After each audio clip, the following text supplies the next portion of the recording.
കാണാതായ അർജുന് വേണ്ടിയുള്ള തെരച്ചിലിൽ ഇന്നും കാര്യമായിട്ടുള്ള ഒരു തെളിവ് നമുക്ക് കിട്ടിയിട്ടില്ല. ആകെ കിട്ടിയത് അർജുൻ ഉപയോഗിച്ചിരുന്ന വാഹനത്തിന്റെ തടി കെട്ടാൻ ഉപയോഗിച്ചിരുന്ന ഒരു കയറ് കിട്ടി. അതുപോലെ തന്നെ ഇന്നലെ ജാക്കിയും കിട്ടി. അല്ലാതെ വേറെ ഒന്നും നമുക്ക് കിട്ടിയിട്ടില്ല.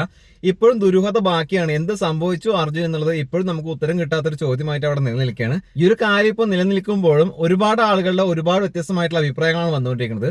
ഒരു ആളുകൾ പറയുന്നത്, അല്ലെങ്കിൽ ഒരു വിഭാഗം പറയുന്നത്, അർജുൻ വാഹനവുമായി കടന്നു കളഞ്ഞു, മറ്റെവിടെയെങ്കിലും കൊണ്ടുപോയി വാഹനം വിറ്റു, ഇപ്പൊ വേറെ എവിടെയെങ്കിലും ഒളിഞ്ഞു താമസിക്കുന്നുണ്ടാവും, അല്ലെങ്കിൽ കാശ് കൊണ്ട് വേറെ എവിടെയെങ്കിലും പോയിട്ട് സുഖമായിട്ട് ജീവിക്കുന്നുണ്ടാവുമെന്ന് ഒരു വിഭാഗം ആളുകൾ കമന്റ്സ് രൂപത്തിലും മറ്റൊക്കെ അഭിപ്രായപ്പെടുന്നുണ്ട്.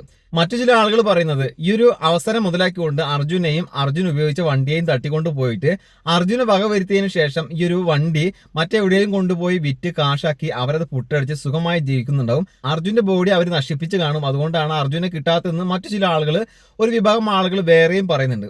മറ്റു ചില ആളുകൾ പറയുന്നത് മറ്റൊന്നാണ്. ഈ കളികളെല്ലാം തന്നെ കളിക്കുന്നത് ലോറി ഉടമയായിട്ടുള്ള മനാഫാണ്. മനാഫ് പറയുന്ന സകല കാര്യങ്ങളും നുണയാണ്. മനാഫിനെ ഒന്ന് പിടിച്ച് നല്ല രീതിയിൽ ഒന്ന് ചോദ്യം ചെയ്താൽ സത്യങ്ങൾ തത്ത പറയുന്ന പോലെ മനാഫ് പറയുമെന്നാണ് മറ്റുള്ള ആളുകൾ പറയുന്നത്. അതായത് ഇൻഷുറൻസ് തുക കിട്ടാൻ വേണ്ടിയിട്ട് ഈ ലോറിയെയും അതുപോലെ തന്നെ അർജുനെയും മാറ്റി കൊണ്ടുപോയി മറ്റെവിടെയെങ്കിലും താമസിപ്പിക്കുകയോ അല്ലെങ്കിൽ ഒളിപ്പിച്ചു വെക്കുകയോ ചെയ്തിട്ട് ഇതുപോലുള്ള അവസരങ്ങളിൽ വാഹനം കിട്ടാതെ വരുമ്പോഴും കിട്ടാവുന്ന ഒരു ഇൻഷുറൻസ് തുക അടിച്ചെടുത്ത് ബാക്കിയുള്ള കാര്യങ്ങൾ പിന്നീട് തീരുമാനിക്കാൻ വേണ്ടിയിട്ട് മനാഫ് വണ്ടിയെയും അർജുനെയും മാറ്റി പാർപ്പിച്ചിരിക്കുകയാണ്. ഇതിനുശേഷം ഇൻഷുറൻസ് തുകയുമായിട്ടുള്ള കാര്യങ്ങളൊക്കെ കിട്ടിയതിനു ശേഷം ആ ഒരു വാഹനം പൊളിക്കാൻ കൊടുത്ത് കിട്ടുന്ന കാശ് കയ്യിൽ വാങ്ങുമോ എന്നുള്ള ഉദ്ദേശം കൊണ്ട് മനാഫാണ് ഈ കളികളൊക്കെ കളിക്കുന്നത് എന്നാണ് ഇപ്പോൾ ഒരു വിഭാഗം ആളുകൾ പറയുന്നത്.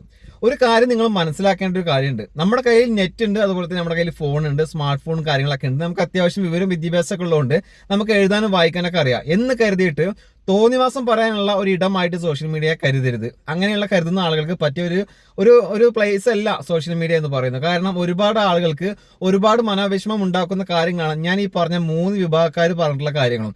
അവർക്ക് ഇഷ്ടപ്പെട്ട തൊള്ളെ തോന്നിയിട്ടുള്ള കാര്യങ്ങളൊക്കെ പറയുക എന്ന് പറഞ്ഞത് സോഷ്യൽ മീഡിയയെ സംബന്ധിച്ചിടത്തോളം അത്ര നല്ല പരിപാടിയല്ല. പ്രത്യേകിച്ചിട്ട് ഇതുപോലെ ഇത്രയും ദുഃഖത്തിൽ മലയാളികൾ ഒന്നടക്കം നിൽക്കുന്ന സമയത്ത് ഇതുപോലെ എഴുതി പിടിപ്പിക്കാനൊക്കെ ഇവർക്ക് എങ്ങനെ സാധിക്കുന്നു എന്നുള്ളത് ഒരു ചോദ്യചിഹ്നം തന്നെയാണ്. എന്തായാലും അർജുന് വേണ്ടിയിട്ടുള്ള തിരച്ചിൽ കൂടുതൽ ഊർജിതമാക്കിയിട്ട് കൂടുതൽ യന്ത്രങ്ങൾ ഗോവയിൽ നിന്ന് കൊണ്ടുവരാൻ കർണാടക സർക്കാർ തീരുമാനിച്ചിട്ടുണ്ട്.